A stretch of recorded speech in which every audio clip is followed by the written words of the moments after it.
Hello and welcome to all. आपका अपने YouTube channel AK study point में आप सभी दोस्तों का हार्दिक स्वागत है। लिंग। आज हम संज्ञा से अव्यय तक जो टॉपिक चल रहा था उसका बचा हुआ टॉपिक लिंग और अव्यय पढ़ेंगे। लिंग देखते हैं। लिंग का शाब्दिक अर्थ होता है चिन्ह। शब्द में वर्णित यह देखा जाता है कि ये शब्द पुल्लिंग है या स्त्रीलिंग, इसे ही लिंग कहते हैं। लिंग के द्वारा संज्ञा, सर्वनाम, विशेषण आदि शब्दों का बोध होता है।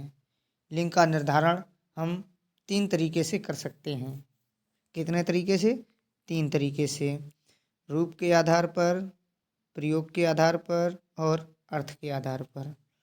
रूप के आधार पर शब्द की व्याकरणिक बनावट देखते हैं। पुल्लिंग में क्या होता है? पुल्लिंग अकारांत शब्द प्रायः पुल्लिंग होते हैं, जैसे राम, सूर्य, क्रोध, समुद्र, चीता, घोड़ा, घड़ा, कपड़ा आदि। कंडीशन नंबर 2, वे शब्द जिनके अंत में त्वा, वा या होता है वे प्रायः पुल्लिंग होते हैं, जैसे गुरुत्व, गौरव, शौर्य आदि। तीसरी कंडीशन, जिन शब्दों के अंत में पा, पन, आव, आबा, खाना जुड़े होते हैं वे भी प्रायः पुल्लिंग होते हैं। जैसे क्या जुड़ा होना चाहिए? पा और पन, आव, आबा, खाना। देखते हैं उदाहरण। जैसे बुढ़ापा तो पा जुड़ा है इसमें, मोटापा, बचपन तो पन आ गया, घुमाव तो आव आ गया, भुलाबा और खाना से पागल खाना आदि।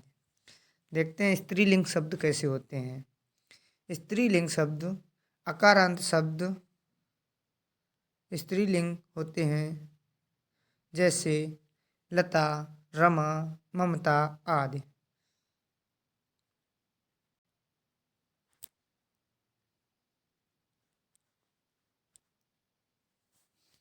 कंडीशन नंबर 2, स्त्रीलिंग में इकारांत शब्द भी प्रायः स्त्रीलिंग होते हैं, जैसे रीत, तिथि, हानि आदि। किंतु कवि, कपि, रवि पुल्लिंग हैं। ये तीनों जो हैं स्त्रीलिंग के अपवाद हैं।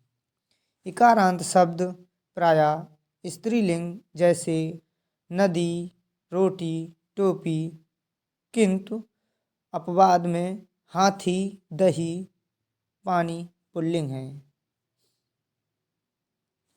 नंबर 4, आई, इया, आवट, आहट, ता, इमा प्रत्यय वाले शब्द भी स्त्रीलिंग होते हैं, जैसे लिखाई, डिबिया, मिलावट, घबराहट, सुंदरता, महिमा आदि। संस्कृत के स्त्री प्रत्यय यानी जो संस्कृत शब्दों में प्रत्यय जोड़कर स्त्रीलिंग शब्द बनाए जाते हैं। छात्र में आ जोड़ते हैं तो छात्रा, इका गायक में जोड़ते हैं तो गायिका, ई जोड़ते हैं कुमार में तो कुमारी, भाग्यवान में ती जोड़ते हैं तो भाग्यवती, अभिनेता का अभिनेत्री, पति का पत्नी, नी प्रत्यय लगाकर।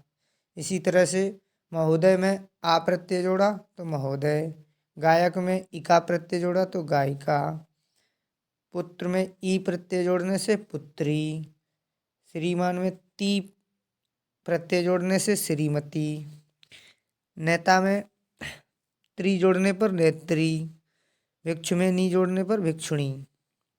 हिंदी के स्त्री प्रत्यय ठाकुर में आइन प्रत्यय जोड़ने से ठकुराइन, जेठ में आनी प्रत्यय जोड़ने से जेठानी, तेली में इन प्रत्यय जोड़ने से तेलिन, मोर में नी प्रत्यय जोड़ने से मोरनी। बेटा में या प्रत्यय जोड़ने से बिटिया, काका में ई प्रत्यय जोड़ने से काकी। देखते हैं उर्दू के प्रत्यय। मासूक में उर्दू का आ प्रत्यय जोड़ने से मासूका हो जाता है और वालिद में आ प्रत्यय जोड़ने से वालिदा। अब देखते हैं नंबर 2 प्रयोग के आधार पर।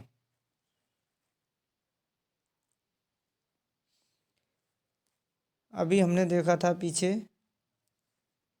रूप के आधार पर।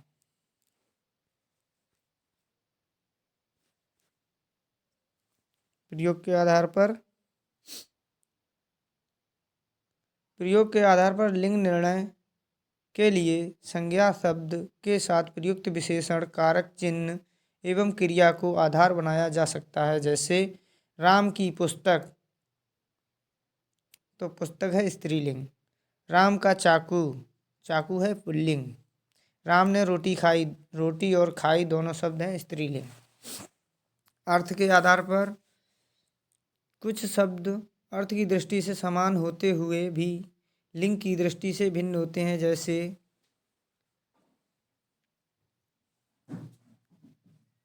कवि का स्त्रीलिंग होगा कवित्री, विद्वान का स्त्रीलिंग विदुषी, नेता का स्त्रीलिंग नेत्री, महान का स्त्रीलिंग महती, साधु का साध्वी, लेखक का स्त्रीलिंग लेखिका।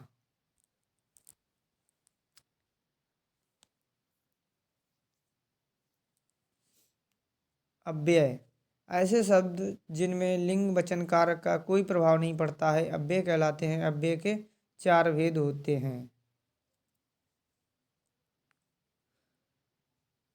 क्रिया विशेषण, समुच्चय बोधक, संबंध बोधक, विस्मयादि बोधक। क्रिया विशेषण जो शब्द क्रिया के अर्थ की विशेषता प्रकट करते हैं उन्हें क्रिया विशेषण कहते हैं। इसे अभिकारी विशेषण भी कहते हैं। जैसे आज, कल, यहाँ, वहाँ आदि। क्रिया विशेषण के 4 भेद होते हैं। कालवाचक, स्थानवाचक, परिमाणवाचक, रीतिवाचक। तो देखते हैं कालवाचक क्रिया विशेषण।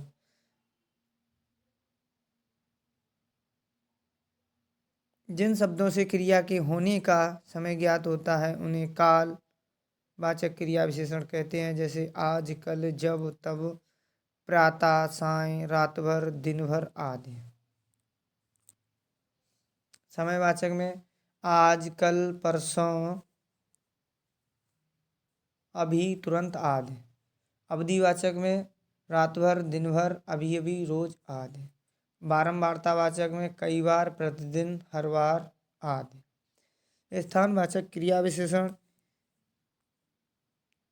इसमें क्रिया के स्थान का बोध होता है। जैसे स्थितिवाचक में यहाँ, वहाँ, बाहर, अंदर। दिशावाचक में दाएं, बाएं, इधर, उधर। परिमाणवाचक क्रिया विशेषण जिन शब्दों से क्रिया अथवा क्रिया विशेषण का परिमाण ज्ञात होता है। जैसे अधिक, थोड़ा, बहुत, कम, तनिक, खूब, अल्प, केवल आदि। रीतिवाचक क्रिया विशेषण वाक्य में वह शब्द जिनसे क्रिया के होने की रीत या विधि का ज्ञान हो उन्हें रीतिवाचक क्रिया विशेषण कहा जाता है। जैसे सहसा, एकाएक, झटपट, आप ही, ध्यानपूर्वक, धड़ाधड़, यथा, तथा, सचमुच, ठीक, अवश्य, वास्तव में, निसंदेह, बेशक, शायद, संभव है। क्रिया विशेषण की रचना। मूल क्रिया विशेषण की रचना 2 प्रकार की होती है। मूल क्रिया विशेषण जो क्रिया विशेषण किसी दूसरे शब्द में प्रत्यय आदि लगाए बिना बनते हैं उन्हें मूल क्रिया विशेषण कहते हैं। जैसे पास, दूर, ऊपर, आज, सदा, अचानक आदि। यौगिक क्रिया विशेषण जो क्रिया विशेषण प्रत्यय लगाने से बनते हैं उन्हें यौगिक क्रिया विशेषण कहते हैं। नंबर 2 समुच्चय बोधक 2 शब्दों, वाक्यांशों या वाक्यों को जोड़ने वाले शब्दों को समुच्चय बोधक अव्यय कहते हैं। जैसे और, तथा, एवं, अथवा, किंतु, परंतु, लेकिन, कि, मानो, आदि, यानी, तथापि, मगर, बल्कि, वरन, नहीं तो, इसलिए, यदि, सो, जिसका, इस प्रकार, क्योंकि, या, अगर, आदि। जैसे उदाहरण दिया है, सीता और गीता बाजार जाती है, राम पढ़ता है लेकिन श्याम खेलता है, अनुराग लिखता है परंतु अनूप देखता है। संबंध बोधक अव्यय जो अभिकारी शब्द संज्ञा अथवा सर्वनाम शब्दों के साथ जुड़कर दूसरे शब्दों से उनका संबंध बताते हैं, संबंध बोधक अव्यय कहते हैं।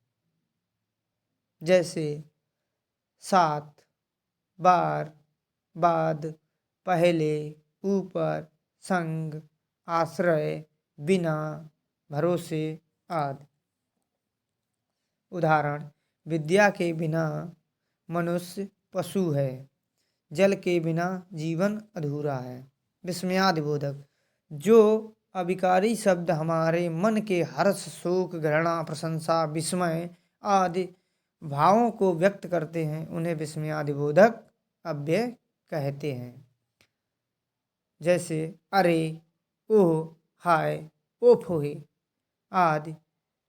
इन शब्दों के साथ संबोधन का चिन्ह यानी विस्मयादिबोधक भी लगाया जाता है। उदाहरण, हे भगवान, यह क्या हो गया, जैसे आश्चर्यचकित बात है, वाह कितना सुंदर दृश्य है, ओह ब्रजमोहन आ गए, जैसे मानो कितने दिनों बाद आए हुए हैं, एक अचंभित तरीका हो गया है आने का। तो दोस्तों, आज हमारा संज्ञा से अव्यय तक जो चैप्टर था वो ख़त्म हुआ। कल मिलते हैं अगले चैप्टर के साथ, तब तक के लिए राम राम, जय हिंद।